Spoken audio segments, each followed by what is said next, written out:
वो किसान आंदोलन पंजाब में चला बहुत मजबूती के बाद साथ। और जब उन्हें पता लग गया कि अब हम इस आंदोलन को राष्ट्रीय स्तर पर ले जा सकते हैं, दिल्ली घेर सकते हैं, तभी वो वहां से निकल कर आए और तब उन्होंने दिल्ली को घेरा और उसमें जीत हुई।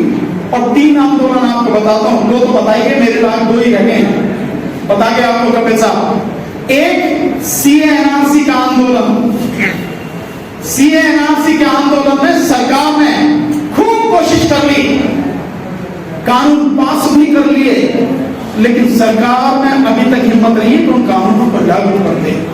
तो सीएएनआरसी का आंदोलन सफल आंदोलन था और मैं क्योंकि उस आंदोलन में शामिल रहा, मैं इसी भाषा में बोलता था और आज भी बोल रहा हूं, सरकार के गुर्दे में अगर दम है तो कानून लागू करके हम बताएंगे कैसे आंदोलन होता है, कैसे उसको रोकना। लागू नहीं कर सके आज तक किसी कानून के विषय में। 9 मार्च को उत्तराखंड में रुद्रपुर में मैंने कहा था कि वापिस लेने पड़ेंगे, वापिस लिए। ऐसा नहीं कि अजय हैं, अमर हैं, ये सब घुड़की दिखाते, बंदर घुड़की, जो घुड़की में आ गया खत्म हो गया, जो घुड़की का सामना कर गया वही भाग जाते हैं अपने आप। इतनी औकात है, इससे ज्यादा नहीं। तो हमें पूरा विश्वास हर किसी को होना चाहिए, ये हमारे अस्तित्व की लड़ाई है, हमारे बच्चों के भविष्य की लड़ाई है, संविधान और देश को बचाने की लड़ाई है। हम अपनी जान की बाजी लगाकर इसको लड़ेंगे और जीतेंगे, उसके लिए काम करना है। तो इसलिए 2 समीक्षा जो मीटिंग होंगी वो होंगी, उसके बाद ये आंदोलन कैसे चलेगा, ज्ञापन देना है तो कहां, धरना देना है तो कहां, किस किस से बात करनी है, किस किस को साथ में लाना है, ये सारी चीजें एक एक करके बताएंगे। सारी रणनीति का खुलासा अभी नहीं करेंगे। आप इस चीज को मैं समझता हूं कि इसकी गंभीरता को मोटा मोटा आपको बता दिया। टारगेट 26 नवंबर, पहले 2 महीने इसके लिए। और अब एक बात साथी, जहां भी हो सके हमारे वकील साथी भी यहां पर कुछ हैं, जो भी जहां से हैं, प्लीज हम कोशिश करेंगे, हम भी वकील हैं, अपने वकीलों की टीम बनानी पड़ेगी। इस लड़ाई में हमें वकीलों की टीम की बहुत जरूरत है और सुप्रीम कोर्ट और हाई कोर्ट का घेराव वकील ही करेंगे, उसे आम जनता नहीं कर पाएगी। हम ही उनको टक्कर देते हैं, हमारे सामने जो है वो काबू में रहते हैं। इसलिए इन चीजों को जितने भी वकील होंगे मैं जोड़ने की कोशिश करूंगा। हाँ बिल्कुल, हम लोगों को ये काम करना है, सबको समझाना, उनको जोड़ना है। तो इस काम के साथ क्या आप लोग ये जो बातें हमने आपको बताई हैं, सभी साथी ईमानदारी से जो कर सकता हो वो हाथ उठाकर बताए, क्या वो इस काम को करेगा? बोलिए ना मुझसे, क्या इस काम को आप लोग करेंगे? क्या इस काम को अंजाम देंगे? ये तो जिम्मेदारी सिग्नेचर कैंपेन और कटे हुए नामों की है, इंफॉर्मेशन कलेक्ट करेंगे। इसी के साथ 2 महीने का टारगेट लेके अब जो आगे मीटिंग होगी 1 महीने बाद इसकी समीक्षा मीटिंग, वो 5 मई को हम तब मिलेंगे, तब सबको सूचना दी जाएगी। आज की सभा इसी के साथ समाप्त बना सकते हैं, बनाइए टीम, किसी ने आपको रोका नहीं है। मैंने बता दिया, जो भी होंगे मनुवादी मानसिकता के, आरएसएस के लोग और ब्राह्मणवादी मानसिकता के लोग नहीं आएंगे, वो नहीं आएंगे, बिल्कुल स्पष्ट सब समझे आप इस बारे में। बाकी लोग बनाए टीम और फिर उस टीम के साथ हम लोग लगातार कांटेक्ट में रहेंगे, उनकी जो दिक्कतें हैं उनको दूर करेंगे। पूरे प्रदेश में नहीं, पूरे देश में हम कोशिश करेंगे जिले वाइज और राज्य वाइज हम लोग मीटिंग करें ताकि लोगों को बता सकें। मैं इस महीने बॉम्बे जा रहा हूं, वहां मुझे बाबा साहब के जन्मदिन पर इनवाइट किया है। बॉम्बे से बहुत बड़ी संख्या में लोग हमारे साथ जुड़े हैं। मैंने उन कार्यक्रम करने वालों से अनुमति ले ली है, तो जितने लोग मेरे साथ जुड़े हैं उनको सबको वही बुलाऊंगा, वही उनको जिम्मेदारी दे के आऊंगा मैं, आपको कैसे काम करना है, टीम बनानी। इसी तरह से लगातार हम काम, तो आपको किसी को ये शक नहीं होना चाहिए। और साथ में जो भी साथी हैं, हर साथी का मोबाइल नंबर जरूर दीजिए। ग्रुप बनाइए गांव लेवल पर, उसके ऊपर ब्लॉक लेवल पर आप बनाइए तो, और टेलीग्राम जो है, टेलीग्राम ऐप जो है उसको इस्तेमाल कीजिए। आज की तारीख में सबसे फास्ट मीडिया है वो वही है टेलीग्राम, उसको इस्तेमाल कीजिए, ऐप डाउनलोड कीजिए गूगल प्ले से और उसके बाद में उसमें ग्रुप बनाइए अपने।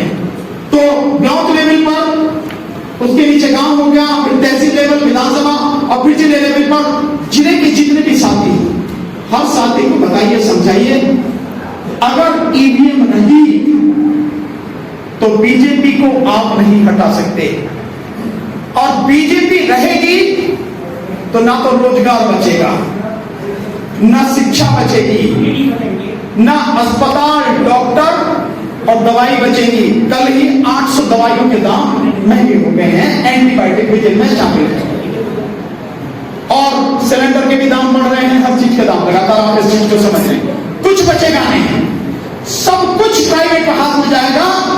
हर जमीन जो सरकारी है वो बेची जा रही है, जितनी सरकारी कंपनियां हैं वो बेची जा रही हैं। आने वाले समय में आपके पास ऐसा कुछ भी नहीं होगा। में मुनि और जितने भी समाज सुधारक और ऋषि मुनि हुए, उन सभी को भी मैं सादर को कोट कोटि नमन करते हुए तथा अपने इस जीवन को स्वाभिमान के साथ जीने के लिए और वर्तमान समय में आज इस देश की आप जो आज हाल देख रहे हैं, सबसे बड़ा जो मानवर साथियों, सबसे बड़ा मनुष्यकार कोई अधिकार है वो है राइट टू वोट। और जब राइट टू वोट को ही मतलब मशीनों में और डाका डालकर मैनिपुलेशन करके उनको लूट लिया गया, तो आप मुझे बताइए कि क्या जो वोटर है वो वोटर क्या सही मायनों में और सिटीजन ऑफ इंडिया रह गया? वो सब खत्म हो गया। अभी जो है हमारे भानु प्रताप जी बोल रहे कि ये जो है जब तक जो ईवीएम नहीं हटेगी तो तब तक कुछ होने वाला नहीं है। एक साथ एक बात मैं रख रहा हूँ आपके बीच में, वो ये ईवीएम को हटाना ये भी बच्चों का खेल नहीं है साथियों। ये जब तक नहीं होगा, जब तक समाज में जो विद्वेष जो जातिवाद है, जब तक जातिवाद 2014 के बाद में जातिवाद फिर हरा कर दिया गया, और हम लोगों की जो सेवाएं हर जगह, मैं जो बता रहा हूँ आपको, हम जहाँ भी बैठे हम इतने काबिल हैं, हम इतने काबिल हैं। मैं थोड़ा सा बता रहा हूँ आपको, नटशेल में बता रहा हूँ कि जिस मतलब गवर्नमेंट स्कूल में मैं पढ़ा कर आया हूँ, वहाँ पर 6743 मतलब जो बच्चों की स्ट्रेंथ थी। तो वहाँ पर बताइए स्टाफ जो मेरा जो था सर, जो स्टाफ जो मतलब मेरी जो मेरा स्टाफ का टोटल वो था 174 टीचर्स का स्टाफ था। तो वहाँ के जो प्रिंसिपल थे वो एक मुस्लिम थे, और वो ये कहते थे, जब बच्चे मेरी तारीफ करते थे तो ये कहते थे, भाई चंद्रा जी क्या बात है, इतने टीचर्स को बच्चे ये कहते हैं हमें इनकी जरूरत नहीं है, सिर्फ चंद्रा जी को दे दो, क्योंकि कॉमर्स में पढ़ा दूँ, इंग्लिश का मेरी मतलब मेरी जान, मेरी जो ताकत क्या है वो अंग्रेजी, हाँ, इंग्लिश, इकोनॉमिक्स, पॉलिटिकल साइंस और सोशल साइंसेज। और वो मुझे बोलते थे कि पूरे आसमान के नीचे, आसमान के नीचे बैठा दो चंद्रा जी को, पूरे स्कूल को मतलब चला देंगे वो। और मैंने करके दिखाया सर। 2018 में रिटायरमेंट एज वाइस प्रिंसिपल हो गया मेरा, अब मैं कोर्ट में हूँ। अब मेरे कहने का ये मतलब है कि जब तक, जैसे मैंने बोला भी था कि कम्युनिटी वाइज हर कम्युनिटी और हर ब्लॉक और हर मतलब कहने के जो है क्या कहते हैं बस्ती से, जब तक हम 10 लोगों की टीम लेकर इसके खिलाफ हम जो मुहिम नहीं छेड़ेंगे, तब तक ये इम्पॉसिबल है मशीनें हटाना। मशीनें तब हटेंगी जब तक हम लोगों को संकित करके, और हमें वो लड़ाई लड़नी पड़ेगी, हम ऐसा सोचें जैसे आज हम वोट डालने जा रहे हैं। उसी तरह से हम लोगों के पास जाएंगे, हम ये बोलेंगे कि आज ही पॉजिटिव सोच रखो, आवाज उठाएं कि ईवीएम को हटाना है। जब तक ईवीएम नहीं हट रही है वोट डालने मत जाओ आप। और पहुंच भी गए वहां पर तो चिल्लाइए कि बैलेट पेपर लाइए मेरे लिए, मैं बैलेट पेपर से मैं जो वोट डालूंगा, मैं ईवीएम में वोट अपना नहीं डालूंगा। Thank you. मैं आपसे परिचय जानते हुए जानना चाहता हूँ कि आज इस आंदोलन में आप आए हैं, कौन सी अच्छी चीज़ लगी है जिसके माध्यम से आप इस आंदोलन में आए? देखिए, मैं कहना चाहता हूँ जो हमारे, सबसे पहले तो मैं अपना आपको परिचय बताता हूँ। मैं मेरठ से आया हूँ, मेरा गांव पावलीपुर है और मेरी सरना विधानसभा पड़ती है। मैं और लोगों के साथ में आया हूँ। मैं कहना चाहता हूँ कि जो हमारे राष्ट्रीय अध्यक्ष भानु प्रताप जी हैं, उन्होंने बहुत ही निर्णय लेके बहुत ही सूझबूझ के साथ में कदम उठाया है। और जो अब तक इलेक्शन के मशीन से हुए हैं, ईवीएम से हुए हैं, अब आने वाले समय में वो उससे नहीं होंगे।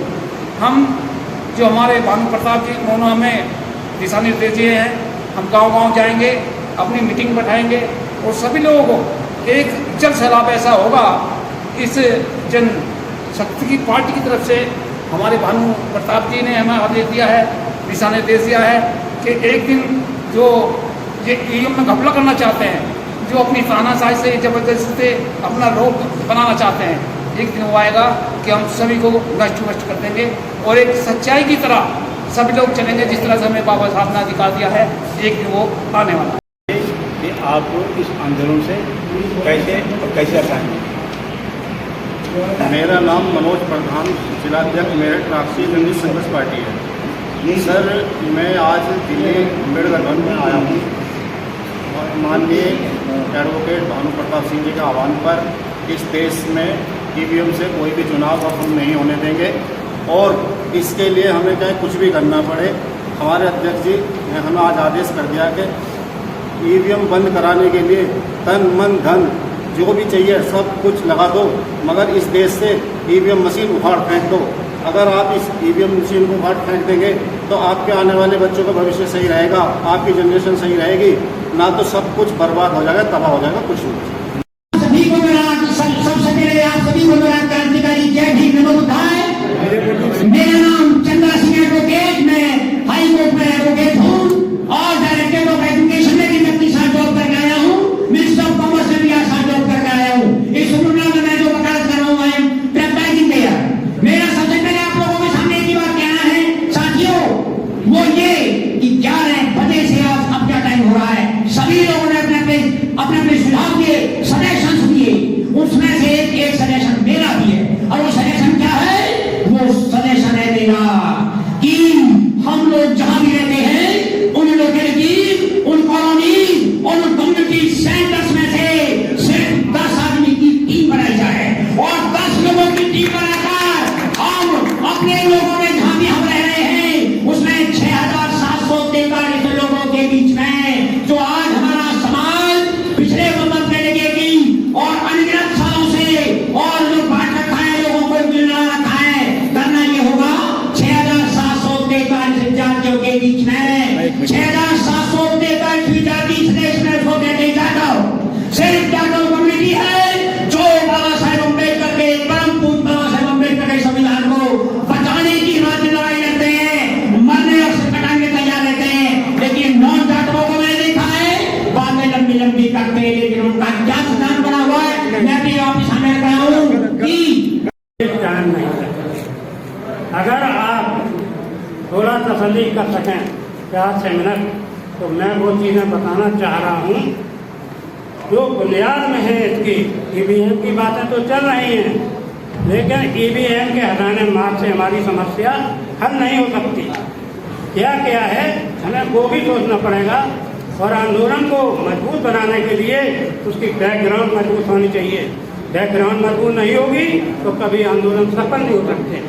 हमारा विरोधी बहुत शातिर है और उन शातिर विरोधी के पास नए से नए षड्यंत्र हैं और हम उनको जान नहीं पाएंगे तो चक्रव्यूह की तरह से जैसे अभिमन्यु मारा गया था वैसे हम भी फेल होंगे। अगर आपकी इजाज़त हो 4-6 मिनट अगर आपको उनको सुनना चाहते हैं तो मैं भी कल दोपहर में हिंदू मुसलमान की जो है भांग की गोली खिलाई जा रही है, सारी चीज भूल जाते हैं। तो हमको इन सारी चीजों को भी मद्देनजर रखते हुए ऐसा आंदोलन खड़ा करना है कि जो भी लोग अपने जिस संगठन से आए अपने संगठन के लोगों से जाकर के पूरी तरीके से ये एहसास कराना कि ये जो हमारे खिलाफ षड्यंत्र चल रहा है ये चुनाव की लड़ाई नहीं है, ये षड्यंत्र है। हमको जो हम देश के लोग हैं 50% उनको गुलाम बनाने की ये साजिश RSS की है और RSS ही मुखिया है बीजेपी को यानी चुनाव का माध्यम है जिससे सारी पावर लेकर के क्रश करने के लिए लोग पैदा करने और हमें आंदोलन में इतनी जोर की आवाज होनी चाहिए कि ये डर जाए। हमारे लोगों को इस्तेमाल करते ये हमारे खिलाफ भी सारा समर्थन करते हैं। ये जय श्री राम कहने वाले कौन है? हम ही हैं। हमारे लोगों को ये इस्तेमाल करके सारा खेल कर रहे हैं। दिया गया था कि 19 के चुनाव से पहले यहाँ पे पोलराइजेशन ऑफ वोट हो और क्योंकि अनटचेबिलिटी एक्ट एक ऐसा एक्ट है जो गरीबों को अछूतों को सम्मान दिलाने की बात करता है, उसमें ओबीसी के लोग अड़ोस पड़ोस में रहते हैं तो बहुत ज्यादा पीड़ित रहते हैं, इसलिए वोट पोलराइज किया गया। हिंदू मुस्लिम करके हिंदू हम सब अपने आप में कह रहे हैं, हमारे अपने लोग हम अपने घरों में जाते हैं जब हम मुसलमान की बात करते हैं थोड़ा, तो ये जो सोच है ये वोट के टाइम में दिखती है। इस मानसिकता को अगर बदलना है, और जिस दिन तक आप, जब तक ये मानसिकता नहीं बदल पाओगे, आरएसएस जैसे धूर्त ब्राह्मण, ये ब्राह्मणों का एक ऐसा ऑर्गेनाइजेशन है जिसका जो ब्रेन है वो ब्राह्मण है, और जो एक्टिविटी है वो ओबीसी है। मारपीट कराना है ओबीसी एससी के किसी को भी ले लेते हैं। तो साथियों, मैं बस आपसे ज्यादा सुझाव न देते हुए मैं तो इस बात को कहता हूँ, नेताजी आप आगे आइए, लेकिन एक बात आपसे मैं कहूँ, आपने बिना शर्त समर्थन दिया था अखिलेश जी, आप अखिलेश जी से क्यों नहीं इस बात के लिए चर्चा करते हो कि आपके हार का कारण ये ईवीएम है।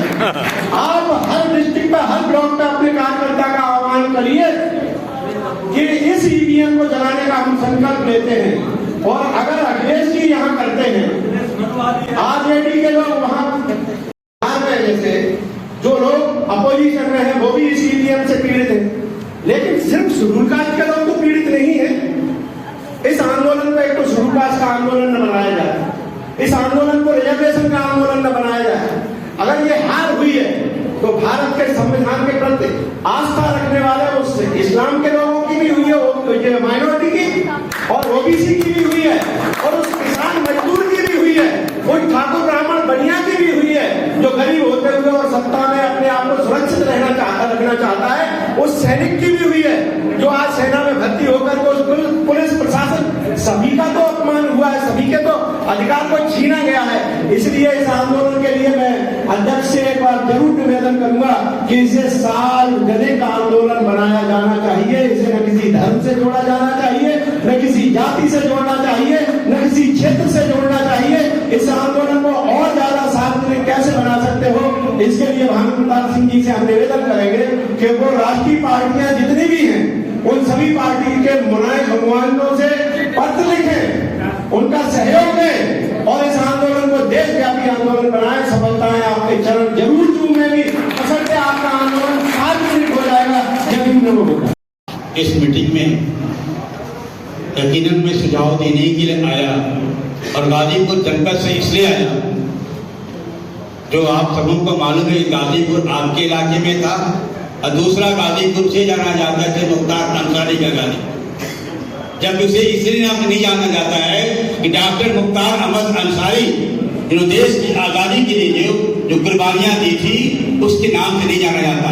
मैं भानुप्रताप जी को इसलिए आया हूँ गाजीपुर से कि आप वहाँ गए थे इलेक्शन कंपेन करने के लिए, और जहाँ वो कंपेन किया था वहाँ वो कामयाब हो गए थे। शिवतुल्ला अंसारी के लड़के मनु अंसारी वहाँ वो कामयाब हुए थे, और दूसरी जो हमारे एक राष्ट्रीय अध्यक्ष थे भी कामयाब। लेकिन कामयाब कैसे हुए थे? ईवीएम की वजह से नहीं हुए थे। मैं बताना चाहता हूँ कि जो कामयाबी मिली है गाजीपुर में या पूर्वांचल में कामयाबी मिली है, उसकी एक ही वजह थी, ईवीएम का सुरक्षा किया गया था, ईवीएम के भोगदार नहीं करने दिया गया था, इससे सुरक्षा मिली थी। इस बात को अगर जो कहा कि ईवीएम के लोग और आज हिंदुस्तान में पार्लियामेंट में जो लोग बैठे हुए हैं ईवीएम की हिमायत नहीं बोलेंगे, वो नहीं बोलेंगे क्योंकि उनकी हाथ कहीं दबी हुई है, इसलिए वो नहीं बोल सकते। ईवीएम अगर हटाना है तो ये हटाना चाहिए कि जन आंदोलन करना पड़ेगा। बिना जन आंदोलन का ईवीएम भारत से मिल सकता है, तभी हो सकता है। जय हिंद, जय भारत। बहुत बहुत शुक्रिया। ईवीएम हटेगा नहीं हटेगा ये संघर्ष पर निर्भर करेगा, लेकिन मैं आपको एक बात बता दूं, यहाँ जितने लोग बैठे हुए हैं कि हमारी अपनी कमजोरी क्या है।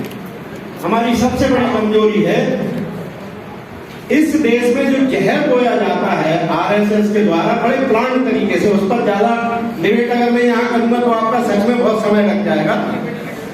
तो आरएसएस जिस तरह से हम लोगों का यूज करती है और हम उस रास्ते को अपना लेते हैं, हमें उसकी काट ढूंढना चाहिए।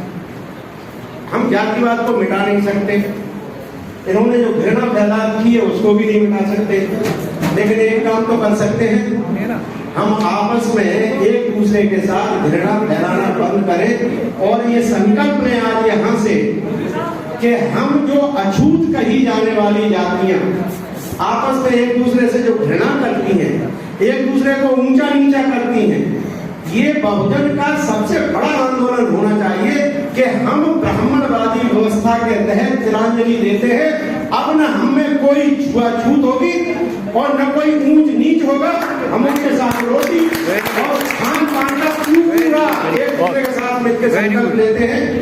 आपकी ईवीएम अपने आप घट जाएगी जिस दिन आप, मैं ईमानदार जातियों का नाम ले रहा हूं, जिस दिन चमार, भंगी, धानक, धोबी, ये जो अछूत मान के हम लोग एक दूसरे को अपमानित करते हैं, ये संकल्प ले ले कि अब हम आपस में एक दूसरे से कम न अछूत हैं न हम कमजोर हैं। आपको मैं बता रहा हूं कि जितने भी हैं बुज़दिल और कायर लोग जो अपने आप को जाने क्या क्या कहते हैं, इनके हर चीज की अगर व्याख्या करने बैठ जाऊं तो वो आपके समय का दुरुपयोग होगा। अब सवाल उठता है कि ईवीएम को हम हटाएं कैसे। अभी एक आरटीआई के व्यक्ति ने जो सुझाव दिया है, आप बातों से तो सब चीज कर लोगे। मैंने ये बात पहले भी कही कि उत्तर प्रदेश का चुनाव होने वाला था, यहाँ एमसीडी का चुनाव होने वाला है, क्यों नहीं ये संकल्प लेकर निकलते हो कि ईवीएम से चुनाव होने नहीं देना, हम जला के छोड़ के रख देंगे। आप एक बार ये संकल्प लेकर चलिए। जब आप कहोगे कि ये मेरा वोटिंग राइट में है ही नहीं, जब वोटिंग राइट नहीं मेरा उसमें दिखता, मुझे बेईमानी से ठगा जाता है, तो मैं इस लड़ाई का संकल्प लेता हूं कि मैं ईवीएम से वोट नहीं डालूंगा, उसे तोड़ दूंगा। जो होगा केस देखेंगे, लड़ेंगे। एक तो ये चीज आपकी होनी चाहिए। और आप लोगों से सबसे निवेदन ये है कि जैसे इन्होंने फार्म के लिए कहा है एक दूसरे का साथ देने, मैं वक्त का ज्यादा दुरुपयोग न करते हुए आप लोगों से बता दूं कि 2 अप्रैल 18 जिस तरह से आरएसएस ने मैनिपुलेट किया, आप सोचते होंगे कि 2 अप्रैल को हमने बहुत बड़ा आंदोलन खड़ा कर दिया था। आपने इससे पहले ये नहीं सोचा जो 2 आदरणीय मंत्री साहब, आप जो कार्यक्रम कर रहे हैं, ऐसे कार्यक्रम मैं समझ रहा हूँ किसी के बूते की बात नहीं है। बड़े बड़े लोग रह करके रह जाते हैं और आप हिम्मत जरूरत से ज्यादा कर रहे हैं। तो रतन लाल जी ने सुझाव दिया था, ये गौतम साहब ने सुझाव दिया था, जिन पार्टी में भी आप काम कर रहे थे, हमारे सब लोग तैयार हैं। तमाम बच्चा बेरोजगार घूम रहा है, तमाम गांव गरीब मजदूर किसान परेशान घूम रहा है। जन जागरण हमें करना पड़ेगा। और सीधी सीधी बात है, डॉक्टर भीमराव अम्बेडकर ने कहा था, हम किसी का विरोध नहीं करते, हम अपनी बात संवैधानिक तरीके से रख रहे हैं। और लोहिया जी ने ये बोल दिया था कि हम उस बात को रखेंगे और हम मारेंगे भी नहीं, किसी को मानेंगे भी नहीं, लेकिन हम तब तक लगे जाएंगे जब तक हमारा मूवमेंट सफल नहीं हो जाएगा। गौतम साहब की एक चीज मेरे को बहुत ही अच्छी लगी, जब तक आपस में जातपात छुआछूत ऊंच नीचे बंद नहीं होगी तब तक हम कहीं कुछ नहीं कर पाएंगे। आप लड़े किससे रहे, आप लड़ उनसे रहे जो सदियों से हमारे वोट डालते हैं। और मैं समझता हूँ इसमें सबसे ज्यादा आपको सहयोग करेगी यादव बरादरी और दूसरे नंबर पे जाट करेंगे, गुजर भी करेंगे। इसके लिए हम हेल्प करेंगे और तैयार रहेंगे, तन से मन से धन से जैसे ही बने। मैं आपको सब